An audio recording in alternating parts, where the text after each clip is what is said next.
अस्सलामुअलैकुम, आप देख रही हैं डॉन न्यूज। मैं हूं शुमाइला। चंद हेडलाइंस आपने देखी। इस्लामाबाद परेड ग्राउंड में तहरीक इंसाफ के जलसे में इंतजामिया ने निजी मीडिया को कवरेज से रोक दिया है। इसकी क्या वजह है, बात करेंगे डॉन न्यूज के नुमाइंदे जावेद हुसैन से। जावेद, निजी मीडिया को कवरेज से क्यों रोका गया है?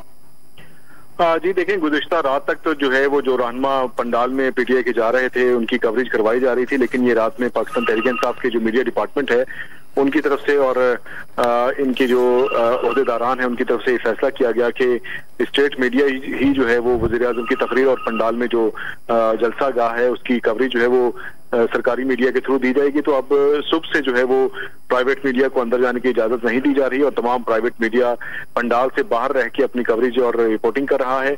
और इस हवाले से आपको बताते चलें कि जो पुलिस है उनकी तरफ से भी ये कहा गया है कि उनको भी अहकामात मिले हैं कि जो वीआईपी गेट्स और वीवीआईपी गेट्स हैं उनसे सिर्फ वही अफराद जो वीआईपी हैं उनको जाने की इजाजत होगी और मीडिया जो है उसके लिए कोई इंतजाम खातिर नहीं किया गया कि वहां पर कोई डीएसएनजीज या लाइव कवरेज के हवाले से कोई इकदाम किए जा सके।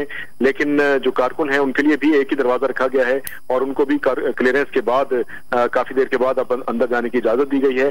तो इस हवाले से जो मीडिया डिपार्टमेंट है पाकिस्तान तहरीक इंसाफ का, उनसे जब हमारी बात उन्होंने भी बताया कि सिर्फ स्टेट मीडिया ही इसकी कवरेज करेगा और निजी जो मीडिया है उसको कवरेज की इजाजत नहीं है। जी जावेद हुसैन, आप हमारे साथ ही मौजूद रहिए। इस्लामाबाद परेड ग्राउंड में तहरीक इंसाफ के जलसे में इंतजामिया ने निजी मीडिया को कवरेज से रोक दिया है और सिर्फ सरकारी चैनल ही इस जलसे की कवरेज कर सकेगा। किसी भी प्राइवेट चैनल के कैमरामैन को कवरेज से मना किया गया है और जलसे की कवरेज सिर्फ सरकारी टीवी ही करेगा। जावेद हुसैन, बहुत शुक्रिया आपका।